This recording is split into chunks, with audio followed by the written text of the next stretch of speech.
50 साल पहले एक था 12 साल का बच्चा। घर का नाम नरेंद्र। दोस्तों के बीच एंडी। एक दिन की बात है।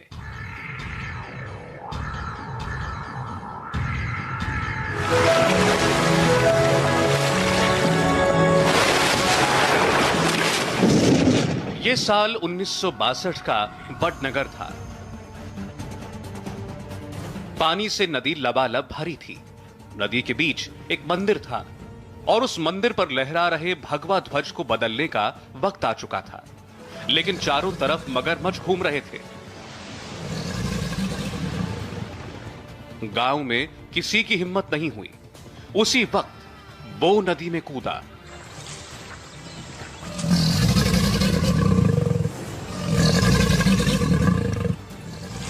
मगरमच्छ से लड़ते हुए वो मंदिर तक पहुंचा और ध्वज बदल दिया।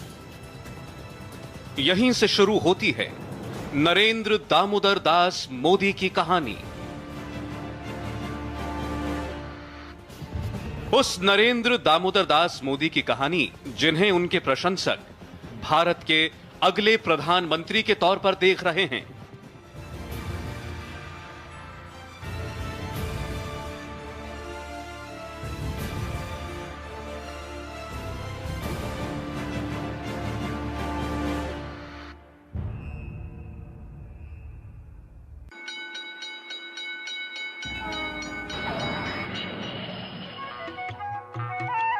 नरेंद्र की कहानी के पहले चरित्र हैं उनके परदादा मगनलाल रणछोड़दास।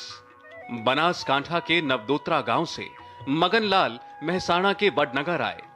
वडनगर में उन्होंने किराने की दुकान शुरू की। मगनलाल के बेटे मूलचंद ने इसी छोटे से कारोबार को संभाला।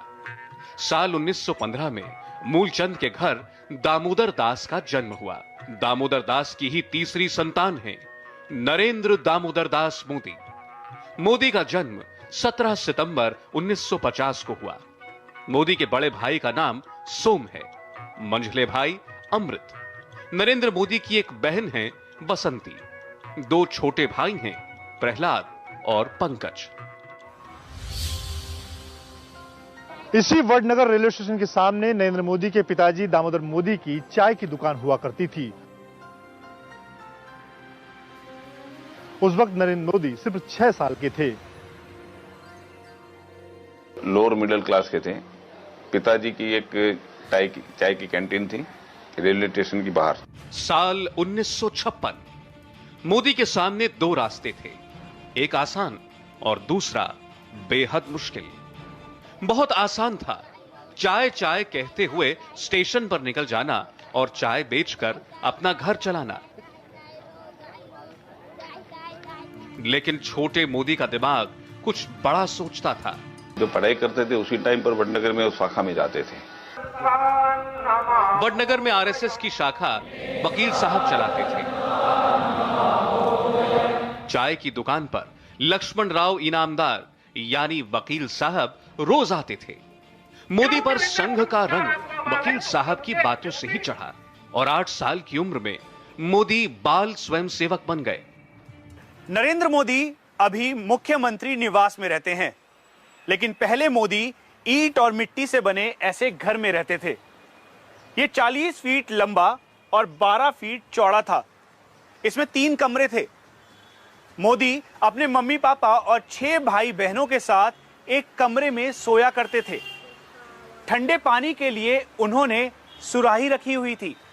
मां चूल्हे पे खाना बनाती और फिर सब खाते। इस घर में कोई भी बाथरूम नहीं था, इसीलिए सुराही के पास ही कपड़ों को टांगकर इस घर की महिलाएं नहाया करती थी। बहुत सामान्य परिवार से आया हूं, जहां मेहनती जिंदगी की इमानत होती है और इसलिए मेरी जेनेटिक सिस्टम में परिश्रम लिखा हुआ है। दूसरा कमरा रसोई घर था। इसके 2 हिस्से थे। एक हिस्से में मिट्टी से बना चूल्हा रहता था और दूसरे हिस्से पर देवी देवताओं की तस्वीर दीवार पर चिपकी रहती। तीसरे कमरे में गोबर से बने उपले और सूखी लकड़ियां इकट्ठा की जाती थी। मोदी की मां जब भी खाना बनाती, धुआं पूरे घर में फैल जाता। अंधेरा इतना रहता कि दिन में भी लालटेन जलाने की जरूरत पड़ती थी। घर में कोई खिड़की नहीं थी, सिर्फ एक दरवाजा था जो बाहर की तरफ खुलता था, और बाहर भी कोई खुला मैदान नहीं था, एक तंग गली थी। लकड़ी जला के चूल्हे पर खाना पकाया जाता था।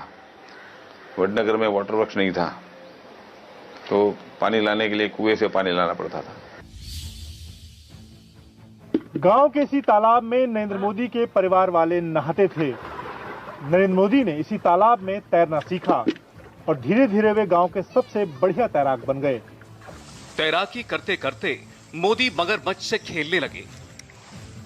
एक दिन वो मगरमच्छ के बच्चे को पकड़कर घर ले आए।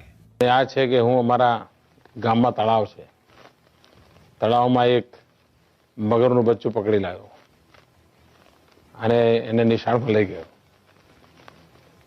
તો અમારી આખી શાળા ભાગી ગઈ।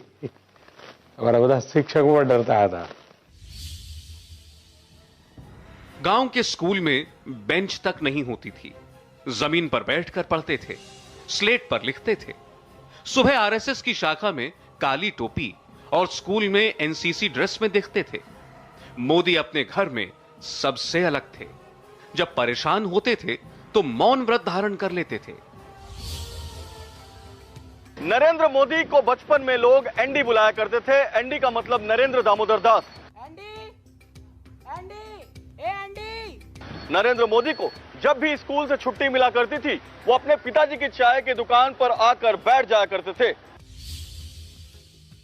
जब भी उन्हें 1 घंटे की फुर्सत मिलती, वो वडनगर की लाइब्रेरी में चले जाते थे। जब मोदी नहीं मिलते थे तो घर वालों को ये पता था कि आखिर वो होंगे कहाँ।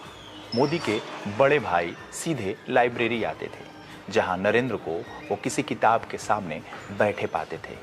किसी दिन नरेंद्र मोदी 40-50 पन्ने तक पढ़ जाते थे, और इसी पढ़ाई ने मोदी को डिबेट में हमेशा अव्वल बनाया। लाइब्रेरी में बहुत उनको ढूंढना होता, लाइब्रेरी में जाना पड़ता। नरेंद्र कहाँ आते, जाओ लाइब्रेरी में जाओ, वहां मिल जाएगा। वो अपने विज्ञान के टीचर मिस्ट्री सर के बेहद करीब थे। यही नहीं, बल्कि वो प्रयोगशाला में मिस्ट्री सर की बड़ी मदद भी किया करते थे। वो टेस्ट ट्यूब में केमिकल भरते तो केमिकल रिएक्शन देखना उनको बेहद पसंद था।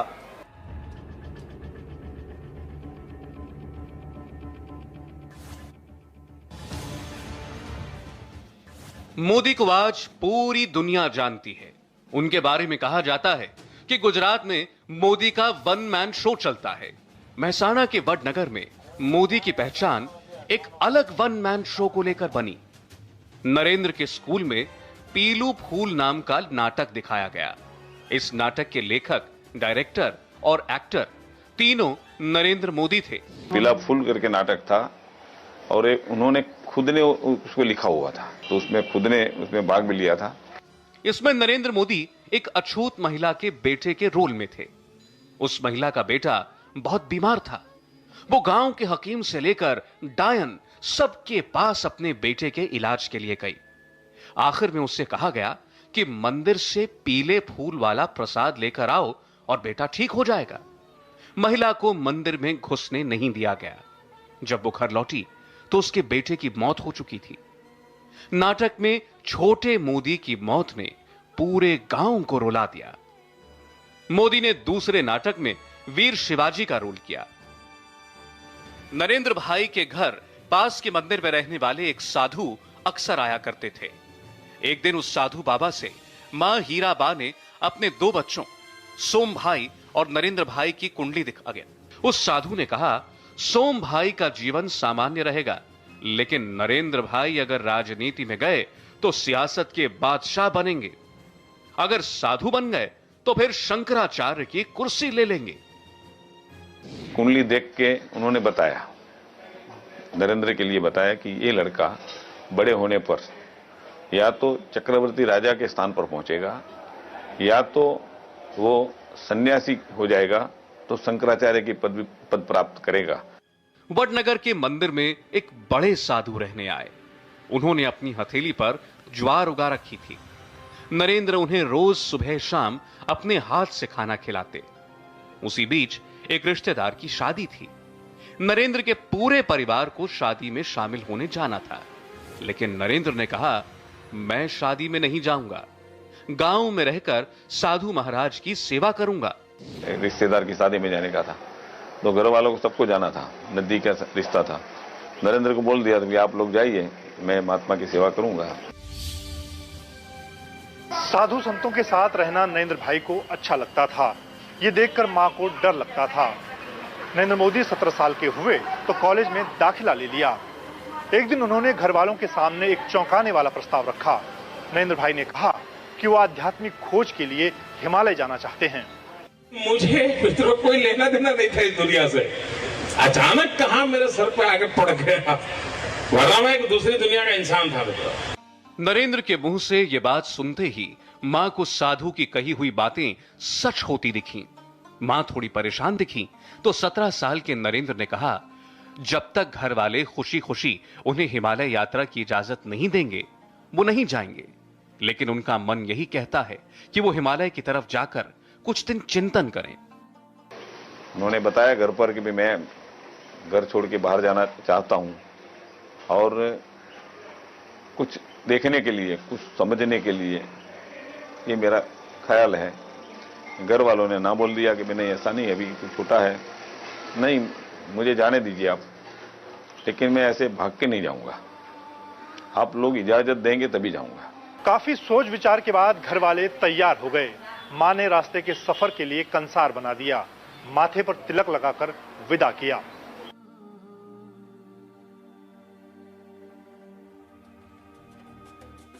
नरेंद्र मोदी के मन में हिमालय की तरफ जाने का ख्याल कैसे आया, इसके पीछे विवेकानंद हो सकते हैं। विवेकानंद के बचपन का नाम भी नरेंद्र था।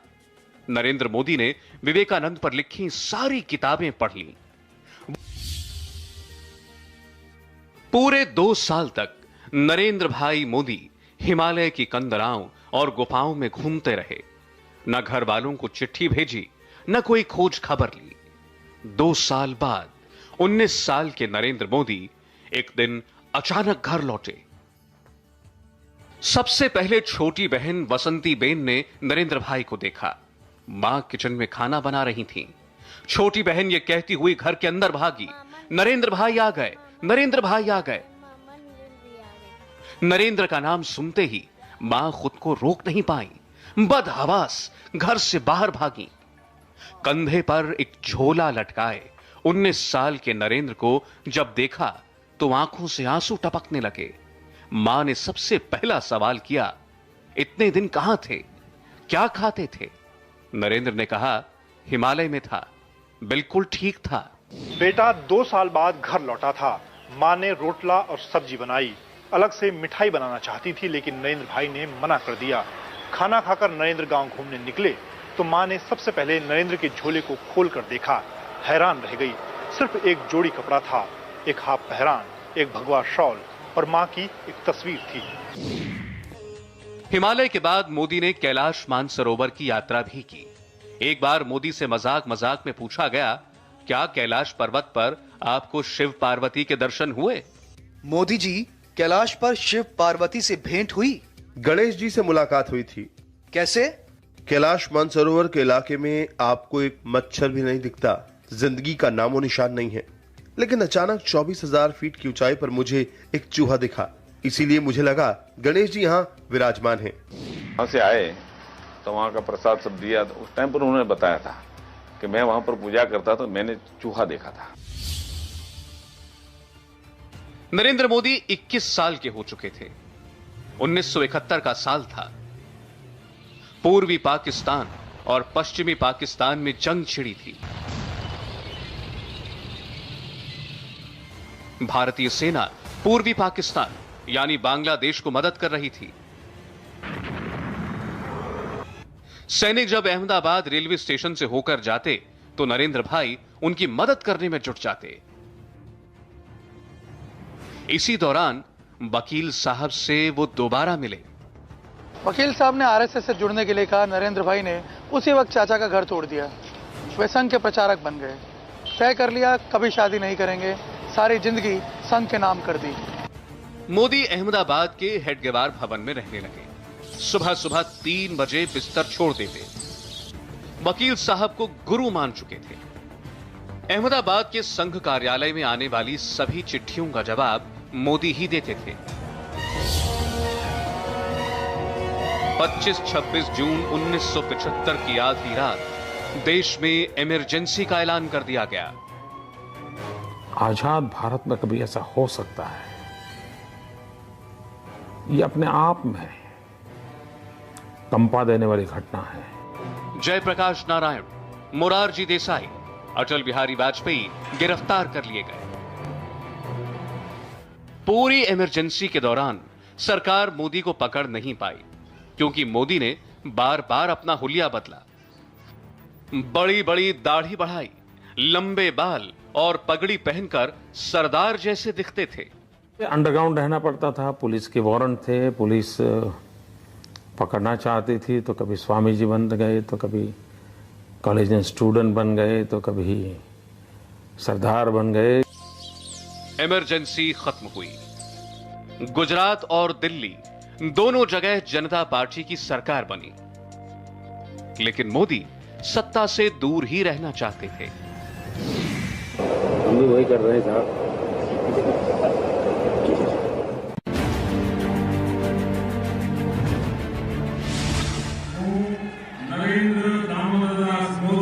साल 1980 में बीजेपी का जन्म हुआ। अटल बिहारी वाजपेयी पहले अध्यक्ष बने। 1981 में 31 साल के नरेंद्र मोदी को संघ ने गुजरात का प्रभार दे दिया। साल 1987 में नरेंद्र मोदी की बीजेपी में एंट्री हुई। नरेंद्र मोदी ने बीजेपी को एक आइडिया दिया, और वो आइडिया था न्याय यात्रा निकालने का। और मित्रों, जिंदगी में कुछ बनने के सपने देखोगे और बन नहीं पाओगे तो पूरी जिंदगी बोझ बन करके जियोगे।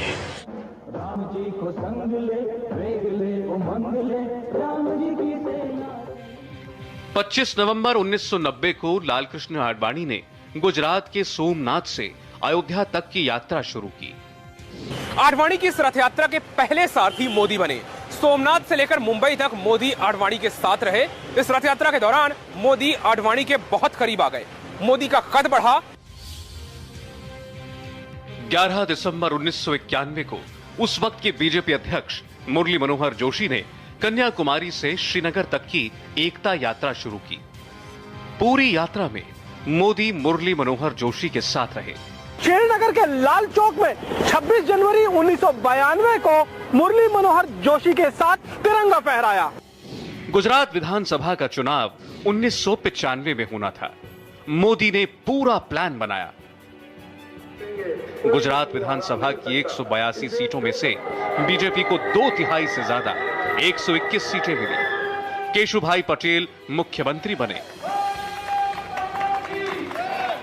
मोदी पार्टी कार्यकर्ताओं को ट्रेनिंग देने में जुटे हुए थे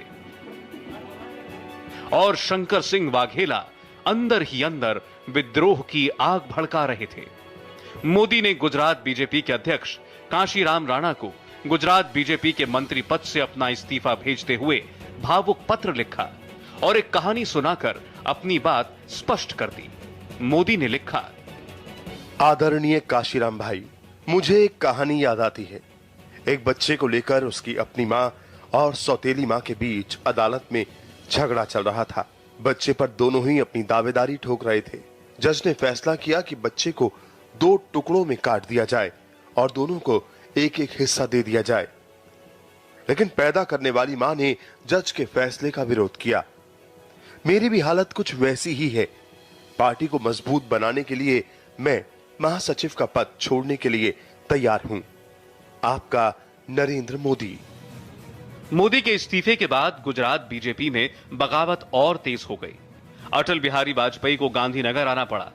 केशुभाई को इस्तीफे के लिए मना लिया गया। वाघेला पार्टी में लौट आए। नरेंद्र मोदी को बीजेपी का राष्ट्रीय सचिव बनाकर दिल्ली भेज दिया गया। कारगिल युद्ध के दौरान मोदी बॉर्डर पर थे।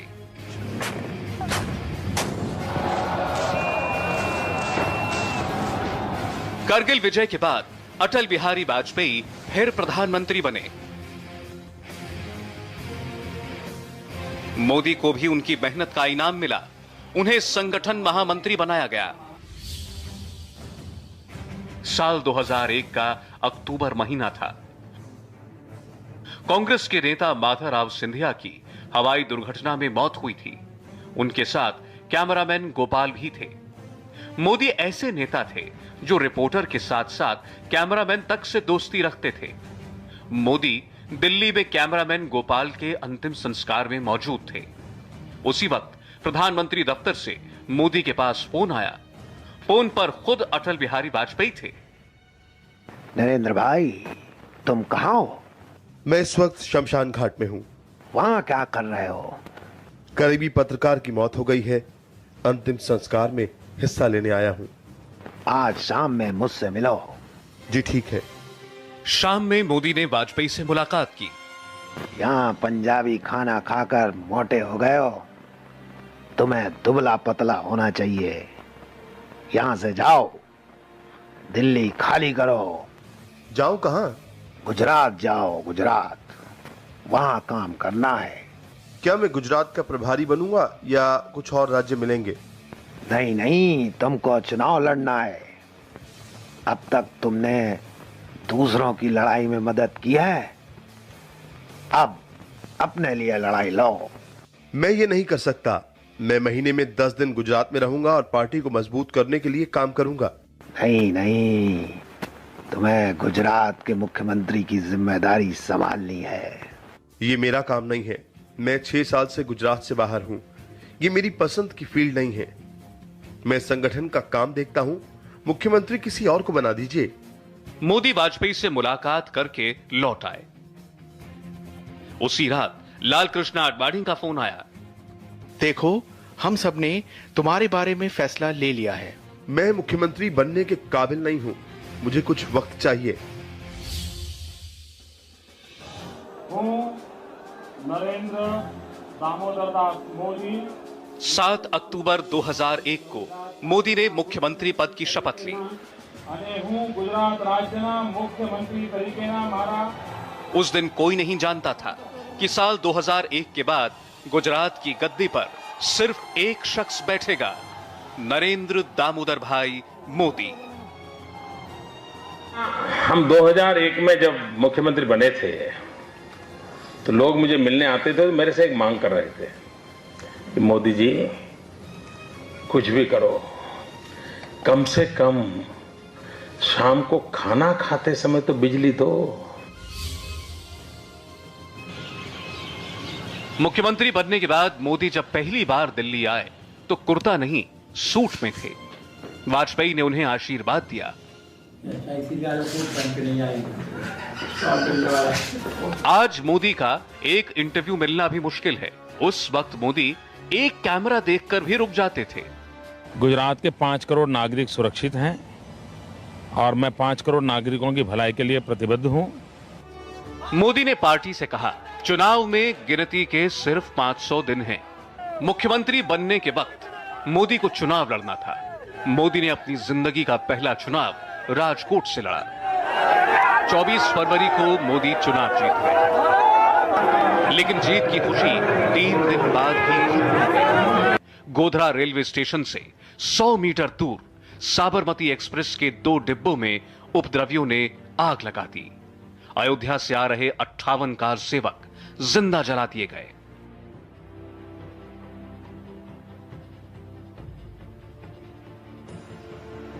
मोदी ने गुजरात के लोगों से सीधी बात की। गई काले गोधरा में अमानवीय अत्याचार थे।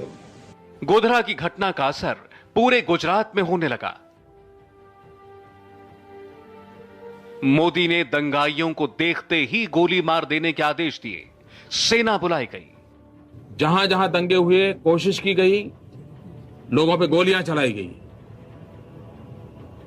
देखते ही मार दो की सूचना दी गई। किसी को बख्शा नहीं जाएगा, यह साफ साफ कहा गया। मोदी ने कहा, हमले का जवाब हमला नहीं हो सकता, लेकिन मोदी की बात अनसुनी कर दी गई। અને વેરથી ક્ષમતો નથી, ઉપદેશ આવા નથી આવ્યો। प्रधानमंत्री अटल बिहारी वाजपेयी गुजरात गए। मोदी को राजधर्म निभाने की नसीहत दी। मैं चीफ मिनिस्टर के लिए मेरा एक ही संदेश है कि वो राजधर्म का पालन करें। राजधर्म ये शब्द काफी सार्थक है, मैं उसी का पालन कर रहा हूँ, पालन करने का प्रयास कर रहा हूँ। राजा के लिए, शासक के लिए प्रजा प्रजा में भेद नहीं हो सकता, न जन्म के आधार पर, न जाति के आधार पर, न संप्रदाय के आधार पर। वाजपेयी की बात सबने सुनी, लेकिन वाजपेयी के साथ ही मोदी ने भी धीमे से कुछ कहा था, उसे आज सुनिए। हम भी वही कर रहे हैं साहब।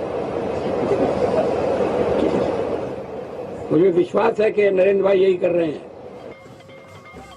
गुजरात में हिंसा के बाद चुनाव होने वाले थे। सोनिया गांधी ने मोदी को मौत का सौदागर कह दिया। आज गुजरात की सरकार चलाने वाले झूठे, बेईमानी, दर्द और मौत के सौदागर।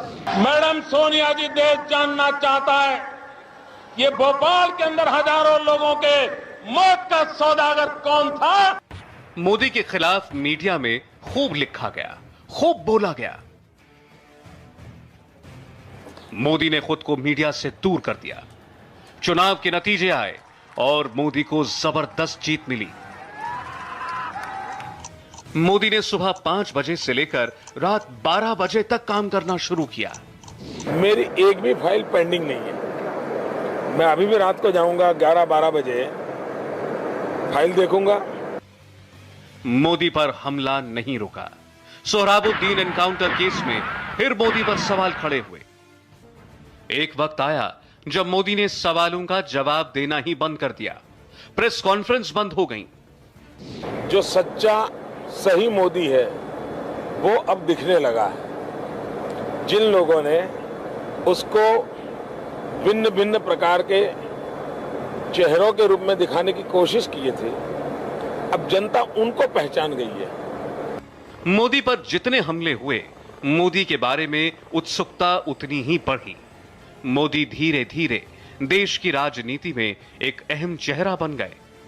मुझे तपने का अवसर मित्रों ने मौका दिया और मैं तप करके पूरी तरह मेरी हर प्रकार से पिटाई हुई तो काफी मजबूती के बाहर निकला।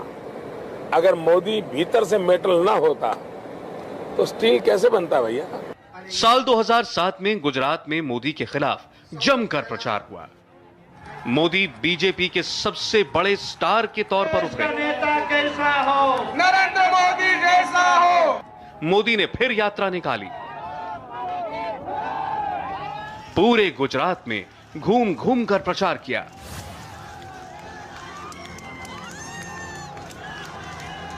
चुनाव के दरमियान मेरा योगा छूट गया है, प्राणायाम छूट गया है। थोड़ा बहुत मैं प्राणायाम करता हूं मेरे गले के लिए, वो भी सुबह मुश्किल से 5-7 मिनट कर पाता हूं। गले के लिए योगिक एक्सरसाइज होती है, वो मैं करता रहता हूं। मोदी की आवाज का जादू गुजरात पर चढ़कर बोल रहा था। लेकिन ये कोई नहीं जानता कि मोदी ने भाषण देने की बाकायदा ट्रेनिंग ली है। हमारे आवाज के लिए, वॉइस कोड के लिए हमारे शास्त्रों में योगा थेरेपी है, ब्रीदिंग सिस्टम है, उसकी मैंने ट्रेनिंग ली है स्पेशली, और उसके कारण मैं टिक पाता हूं। और वैसे भी मेरा आवाज ये मेरी पर्सनालिटी का एक हिस्सा है। 2007 में मोदी फिर जीते।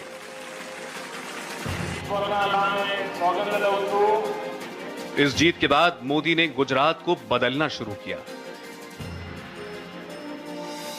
वाइब्रेंट गुजरात का नारा दिया।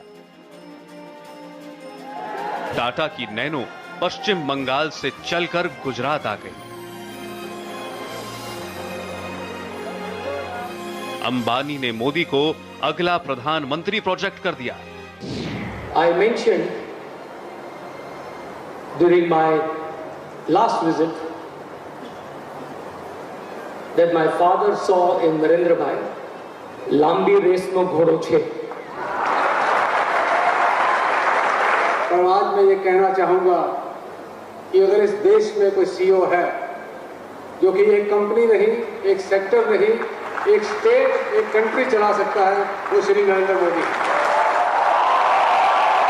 मोदी के वाइब्रेंट गुजरात के नारे में अमिताभ बच्चन ने 4 चांद लगा दिए। भारत का एकमात्र जंगल जहां राज करते हैं 400 से भी ज्यादा एशियाटिक लायंस, यानी बब्बर शेर। अगर आप शेर दिल हैं तो रहिए शेरों के साथ में, कुछ दिन तो गुजारिए गुजरात में। मोदी का गुजरात कलरफुल दिखा। अमिताभ ने पतंग उड़ाई।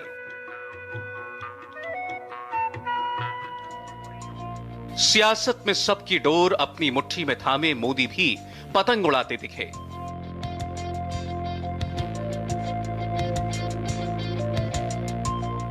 मोदी के प्रधानमंत्री बनने की बात देश के बड़े बड़े बिजनेसमैन ने की थी, लेकिन धीरे धीरे यही बात बड़े बड़े नेता करने लगे। सक्षम है नरेंद्र मोदी उस पद के लिए, इसमें कोई दो राय नहीं है। काबिल हैं, योग्य हैं, इसमें कोई दो राय नहीं। क्या मोदी देश के अगले प्रधानमंत्री बनेंगे? इस सवाल के बीच मोदी ने 2012 का विधानसभा चुनाव लड़ा। मोदी ने हैट्रिक लगाई। गुजरात ने एक बार फिर मोदी को चुना। નરેન્દ્ર દામોદરદાસ મોદી ઈશ્વરના નામે સોગંદ લઉં છું કે કાયદાથી સ્થાપિત ભારતના સંવિધાન પ્રત્યે હું સાચી શ્રદ્ધા અને નિષ્ઠા ધરાવીશ। अब मोदी से दिल्ली दूर नहीं है।